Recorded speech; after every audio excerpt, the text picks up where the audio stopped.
যে ক্যাপ্টেন যদি extraordinary perform করে তো পুরো টিমের পারফরমেন্স অন্যরকম হয়ে যায়। সাইফ যদি পরবর্তী ম্যাচটা আবার যদি এভাবে কন্ট্রিবিউট করতে পারে, নট আউট থাকতে পারে, আমি শিওর যে এশিয়া কাপে ভালো কিছু করবে। একদম রিল্যাক্স, খুব এনজয় করছে ক্রিকেটটাকে। ঠিক এইভাবে যদি খেলতে পারে, ফিনিশিং করতে পারে, তাহলে আমি শিওর যে বাংলাদেশ টিম একদম হাইস্ট পর্যন্ত যাবে। চ্যাম্পিয়ন হওয়ার প্রত্যেকটা দলের অ্যাবিলিটি আছে আমার কাছে, মানে যে টি-20 ফরম্যাটে খেলা যে কোনো দল যদি মোমেন্টাম পায়, সব দলই চ্যাম্পিয়ন হওয়ার মতো অ্যাবিলিটি থাকে। আমার কাছে মনে হয় যে বাংলাদেশ টিম যে টিমটা আছে, হয়তো নেদারল্যান্ডকে দেখে খুব দুর্বল মনে হয়েছে। নেদারল্যান্ড টিমের অনেক জায়গায় দুর্বলতা আসলে আছে, বাট বাংলাদেশ টিম ভালো করেছে। ব্যাটিং বলো, বোলিং বলো, ফিল্ডিং, তিনটা ডিপার্টমেন্ট ভালো করেছে। আমি আশা করি যে বাংলাদেশ টিম বর্তমানে যে টিমটা আছে তাদের অ্যাবিলিটি আছে ভালো কিছু করার। শুধুমাত্র আমাদের একটা মেন প্রবলেম হচ্ছে আমরা অনেক সময় ট্যাকটিক্যাল জায়গাগুলোতে হারি। সবসময় বলি যে 4 ছক্কা মারলাম, হয়তো 30 রান 20 রান করলাম, চলে আসছি। গতকালকের ম্যাচটা যেমন কী সুন্দর, লিটন লম্বা ক্রিকেট খেলেছে, সাইফ হাসান ব্যাটিংয়ে যখন সুযোগ পেল শেষ করে চলে আসলো। এই জিনিসটা আমাদের অন্যান্য ম্যাচগুলোতে দরকার। অপোনেন্ট টিম যারা ভালো দল, যেমন হচ্ছে আমাদের এই গ্রুপে দেখবা যে ইন্ডিয়া থাকবে, পাকিস্তান থাকবে, যখন এশিয়া কাপ খেলা হবে, তারপরে আফগানিস্তান আছে, এই দলগুলোর সাথেও কিন্তু ঠিক যেভাবে খেললো, একদম রিল্যাক্স, খুব এনজয় করছে ক্রিকেটটাকে। ঠিক এইভাবে যদি খেলতে পারে, ফিনিশিং করতে পারে, তাহলে আমি শিওর যে বাংলাদেশ টিম একদম হাইস্ট পর্যন্ত যাবে। না, সিদ্ধান্ত দেখেন নিতে তো হবেই। সিদ্ধান্ত যারা সিলেক্টর থাকেন, ক্যাপ্টেন থাকেন, আমরা হয়তো বাইরে থেকে অনেক সময় অনেক কিছু আলাপ আলোচনা করি, কেন সাইফকে নেওয়া হলো, বাইরে আরও বেঞ্চে ভালো প্লেয়ার আছে, তারপরে এইগুলো কথা আসতেই পারে। বাট আমি মনে করি যে যখন 11 জন খেলে তখন টিম বাংলাদেশ খেলে, আমাদের তখন সবারই সাপোর্ট করা উচিত যে হ্যাঁ টিম বাংলাদেশ ঠিক আছে।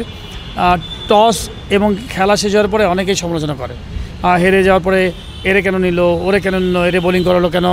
বাট আমি মনে করি যে দেখেন, তার আগে কিন্তু কেউ কিছু বলে না, তার আগে কোনো আলোচনা হয় না।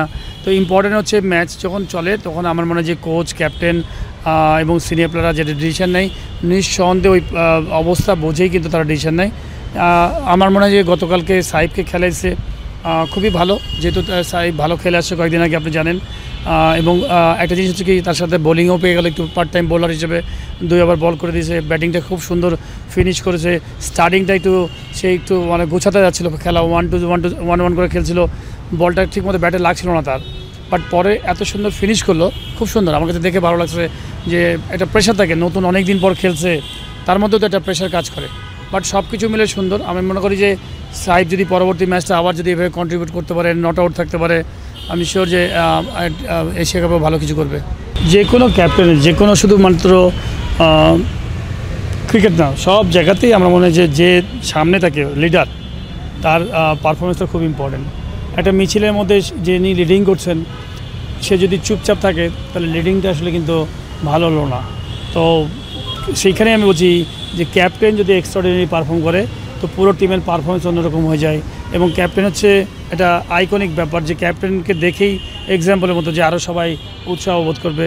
ক্যাপ্টেন কনফিডেন্স থাকে, যখন আমি ক্যাপ্টেন নিজে পারফর্ম করে তখন অন্য মানুষকে বলতেও কিন্তু খুব স্বাচ্ছন্দ্য বোধ করে, যে পাশে থাকে, সে হেল্প করতে পারে, এটা করলে ভালো, ওটা করলে ভালো। কিন্তু পারফরমেন্স যদি ক্যাপ্টেন না করে তখন হয় কি, সে নিজের চিন্তাতে নিজে ব্যস্ত, আরেকজনকে কি আপনি উৎসাহ দেবে। তো এইগুলো ব্যাপার থাকে। বাট আমি মনে করি ভালো করছে, এই মুহূর্তে রেজাল্টও ভালো আসছে, লিটন নিজেও ভালো ব্যাটিং করছে। এই ধারাবাহিকতা ধরে রাখা খুব ইম্পর্টেন্ট।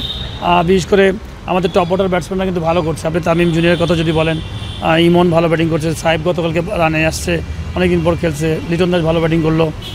বাদবাকি সব প্লেয়ারই যদি এই সিরিজে ভালো করতে পারে, আমার কাছে মনে হয় যে খুব ভালো সম্ভাবনা আছে বাংলাদেশ টিম ভালো কিছু করার।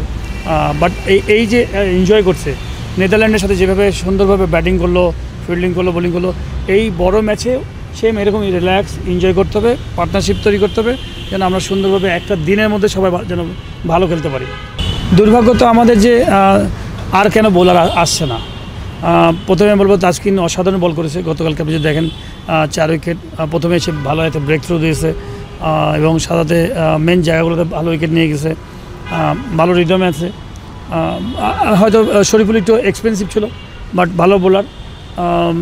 আমি মনে করি যে বলবো যে ওভারঅল আমার মনে হয় যে 20 ম্যাচে কেউ বেশি এক্সট্রাঅর্ডিনারি ভালো বল করবে। তাসকিন কালকে দিন ছিল, তাসকিন কাজে লাগিয়েছে। বাট আমাদের টিমে যারা আছে, বেঞ্চেও বসেছে, তানজিম সাকিব, তারাও ভালো প্লেয়ার। শরীফুল ভালো হয়তো করছে এভারেজ, কিন্তু ভালো প্লেয়ার, ভালো বোলার। মোস্তাফিজ ভালো বোলার। তো আমার মনে হয় টিম ভালো, কম্বিনেশন ভালো। তো যারাই পারফর্ম করবে আমি মনে করি যে তাদের উচিত হবে যে কে কত চ্যালেঞ্জিং পারফর্ম করতে পারি।